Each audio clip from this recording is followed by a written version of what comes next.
Yeah, guys, what's going on? Welcome back. It is episode number 4 of the Newcastle United career mode. Coming on the back of our win over Brentford in the last game, in the last episode, responding from our first loss in the league, which of course was home to Spurs.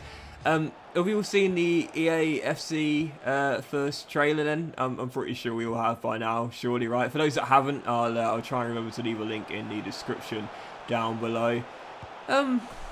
Listen, for a reveal trailer, you can't really ask for too much. I'm hopeful. Let's just say that I'm hopeful. Every single year I get my hopes up. Every single year they tend to get dashed. But I am hopeful. I am hopeful. This is the first of a new, what's the word here? New series for EA, I guess. It's no longer FIFA. It is EAS FC. It is a new series. Of course, it's always going to, be sort of known as FIFA, if you will, for most of us. But I am hopeful. I genuinely am hopeful for it because it looked cool. Like seriously, as a reveal trailer, it did look kind of cool. To be fair, obviously the cutscenes in there, you got to take them with a pinch of salt, of course. But they look kind of cool. Some of the player faces on the cover were a little bit questionable. Let's just say that. I don't think Bukayo Saka looks anything like that in real life. I think that was a really poor face scan from EA there. But yeah, I mean, I'm hopeful, man. Like I'm genuinely hopeful for it. We know every single year when the game comes out, there's always that kind of hope that we're going to see like a noteworthy improvement to a game mode such as career mode or pro clubs, for example. And in the end, 9 times out of 10, we see most of the effort being spent on Ultimate Team, which is totally fair because it is their most profitable game mode. I have said this countless times before, and I'll say it once again. A game mode like career mode, as things stand in its current capacity, is only profitable as a selling point because there's no microtransactions, paid DLC, so therefore it's only profitable as a selling point. Ultimate Team is profitable as both a selling point and something which can make them money all year round due to, again, the microtransactions through FIFA points. So it's only natural for a company like EA to prioritise the game mode, which makes them more money. Not just from a selling point, but also a game that can make them money year round as well. I have said it before, and I'll say it once again. I don't actually believe that microtransactions in career mode would be a bad thing. I'm not saying you have to spend on them. I'm not saying you should have to buy them. You shouldn't have to pay to play career mode, absolutely not. But if it does mean that it forces EA to invest more time in the game mode, then so be it. It's a trade-off I would be willing to accept. Even so, yeah, the reveal trailer, it does look decent, and I don't know why, but it does give me that feel as though maybe we'll see more animations, more cutscenes, not just that, but more of an expansive world for FIFA career mode, which, as I've said before, is something which I think we need to see more of. Now, I know I sound like a broken record when I talk about this, but if you compare FIFA career mode to NBA 2K's My Player or My Career mode, for example, there is a wealth of difference between the two. You don't need to be a basketball fan to really get immersed in a 2K career, particularly a player career mode. So for those that don't play 2K, or for those that don't have any interest in basketball or basketball video games, 2K's player career mode, if you will, is absolutely brilliant. I mean, it's fantastic, honestly. I'm so bad at the game, hence why I'll never play it for YouTube. I really am awful at the game. You think I'm bad at Football Manager, you want to watch me play 2K, it's embarrassing. But yeah, the gameplay is kind of hand in hand with kind of what you call like a sort of story mode, if you will, but it doesn't need to be taken completely literally. You don't even need to care about the cutscenes. You can just ignore those if you want to, and just play the game the way you want to play it. But the way they open it up to a real world, you have like the 2K world, and you see other players playing the game as well. You can do pickup games and so on. I've said this before, but this to me is what EA kind of need to focus on. They need to kind of take inspiration from the way that 2K do their career modes and realise that you can have 2K have something called VC, virtual currency, which is similar to obviously FIFA points, for example. You can do that in FIFA career mode and make it as big as Ultimate Team. I really believe you can do that if you invest into the game. And I don't know why, but this trailer gives me the feeling that maybe they have done. You know, maybe they have done. This kind of togetherness, community feel that's kind of shown in the trailer. You've got players of both the male and female gender that are shown as being together either in the dressing room or walking out onto a pitch. I don't know why, but it just gives me that kind of optimism. EA have kind of made me realise that the community feel, expanding the game out, and I guess just making it more realistic and immersive is the way to go. So no doubt about it, like FIFA doesn't really have a competitor at the moment. Like let's just be totally honest here. Like, FIFA doesn't have a competitor. Now back in the day, PES was as big as FIFA for about 3 years in a sense of, I think, user player base. Like there was a time, especially when I was a kid, we're talking about the likes of like PES 5, PES 6, PES 7, where it was on par with FIFA. Like genuinely, like for myself as a kid around that age in my teens, at that moment there, PES was a genuine threat to FIFA. Konami was a genuine threat to EA. At that point, there definitely was, because I would go around mates' houses and we weren't playing FIFA, we were playing PES. Like, we were playing PES. I remember we would play PES. And even though I was a FIFA fanboy and I focused on FIFA and we had copies of FIFA, me and my brother, we bought copies of FIFA, me and my brother, we played copies of FIFA, we also went around to our mates' houses and would be just as happy playing PES because the game was seen as good and as enjoyable. It really was beloved, that kind of era of PES. Konami, however, didn't really kind of take the next step, whereas FIFA did, especially when, of course, the PS3 was released. So the new console coming through, the PS3 and the Xbox 360 at the time as well. EA kind of took the reins. PES, you know, Konami, PES kind of fell away. And ever since then, even the die-hard fans of PES, I think it's called eFootball now, is that right? eFootball? Even the die-hard fans would have to accept that at the end of the day, FIFA just surpassed PES.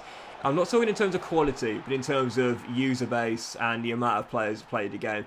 So EA hasn't really had a competitor in the FIFA market. You know, the same way that Sports Interactive doesn't really have a competitor in the Football Manager sort of scene, if you will. So for EA, they're now going into a new generation, a new series, which is going to be, again, EAS FC. And it's a chance for competitors now to kind of take them on and kind of rival them, that the FIFA tag has been lost. Yes, as I said earlier, you know, we are still going to notice FIFA. No one's going to say, have you got a copy of EAS FC 24, Doxy boy? You're going to say no. My mates will say, no, can I come round and play FIFA? But actually they don't. That's the point. They don't. They don't. And the reason why people don't really play FIFA nowadays is because the enjoyment of the game has been totally lost. I think this is a really big year for EA. I really do. I've said before about how in the past few years, FIFA's taken a nosedive in terms of popularity, if not in playability for a lot of people. Of course, the game's still heavily profitable and they still make billions of dollars year after year, EA. It's still definitely taken a nosedive in terms of popularity. I've had chats before, you know, sat in the barbers and saying, you know, my barbers will say the same, my mates would say the same, I will say the same. You know, occasionally before a night out, as youngsters in my late teens, early 20s, you know, get the boys around, play a few games of FIFA for an hour or whatever, and then you go out. That never happens anymore. It doesn't happen anymore. The game is totally falling apart in terms of popularity. And as the years went by, EA never really rectified that. They were okay focusing on profit over popularity and enjoyment. As a company, you can't completely blame them for that, but I do feel as though with this new game here, I have a feeling that EA probably think it's time to buck our ideas up. For years, we've rested on our laurels and the fact that there is no competitor for our game. Let's just be frank, eFootball is not a competitor for FIFA at this current moment. But going into EAS FC 24, it's the first of their new series. If they stumble out of the blocks with a subpar project and a subpar game, which, let's be honest here, we have seen for many years in FIFA. Can we just be honest here? I give props to EA when they deserve it, and I'll criticise them when they deserve it as well. I'm very fair. The past few years, it's been subpar. Yes, there's been improvements. Yes, again, as I said before, there's certain things they deserve praise for, no doubt about it. But it has been subpar, and it's fell short of what you would expect a gaming company of EA to be producing year after year. I have to say, I'm hopeful. Like, I'm genuinely hopeful. This is the most hopeful I've been for a, I'm not going to say a FIFA game, but for an EA football game. I think probably since FIFA 16. I think that was the last time I was so hyped for a game. I'm very excited. I feel as though EA can no longer rest on their laurels because they stumble out of the blocks with a subpar project. I'm telling you right now, there is absolutely no way I'm buying EAS FC 25. I'm sorry, but they've had enough of my money for subpar, and in terms of being a career mode player, broken game modes as well. So I think this is going to be a massive, massive year for EA. I think this is going to be a massive, massive game, and they have to get it right. I think they know that as well, definitely. I think they know that, because if they put out a subpar project, if they put out a subpar game, all it takes is one good competitor like Konami had back in the day. I know we're going a long time ago now, 16, 17 years ago, but back in the day when PES was a genuine threat to FIFA. I think we could see the same thing happen again. Finally, if EA release a subpar project for EAS FC 24, we may well see a proper competitor. Otherwise, if they come out of the blocks firing with a really good game, I think we're going to see a much better FIFA, a much better game, a much, much, much more enjoyable game to play, a much more compatible game to play for everyone, not just those that can dedicate so much time to the game, because I feel like FIFA nowadays isn't really that great for a casual player. You know, I say before, my brother's a great example of this. He's a massive football fan, massive Manchester United fan, but he doesn't get much time to play the game of FIFA, maybe 1-2 hours a week.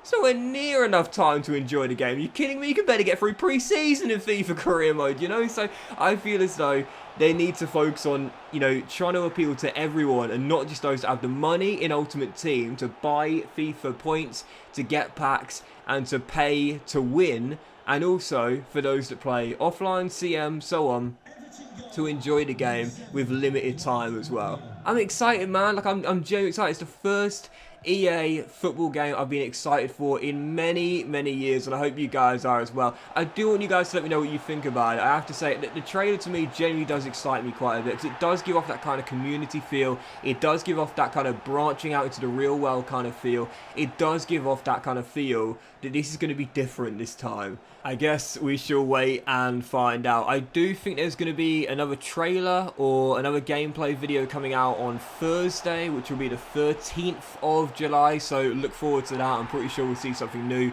from EA in terms of their EAS FC content, but yeah, I'm excited. I'm really, really excited. It's the first time, I don't know if you can tell in my voice, but genuinely, it's the first time in so many years I've been excited about an upcoming game, football game from EA. My fingers are crossed, my toes are crossed. I'm very, very hopeful. Please, EA, don't let me down again, because yeah, I'm going to be totally honest here. I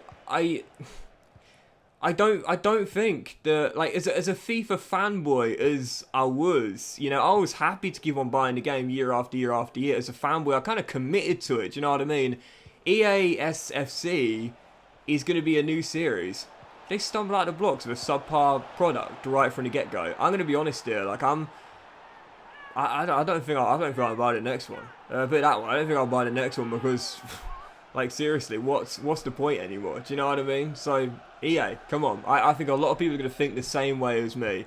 We trust you. We trust you to deliver a really good product here for the first one of the series. Now, I really hope it ends up being just as good as I'm certainly hoping it will be, no doubt about that. Anyway, after a really inconsistent run here with the Magpies in today's episode, we had a loss to Man City at home, our second loss to St James's in the league this year, as well as the Spurs one. We had a loss to Liverpool away at Anfield, 3-1 as well. We had a thrilling 4-3 win against Arsenal as well. And on the back of our win over Everton in the last game, our final game today was away at Molineux against Wolves.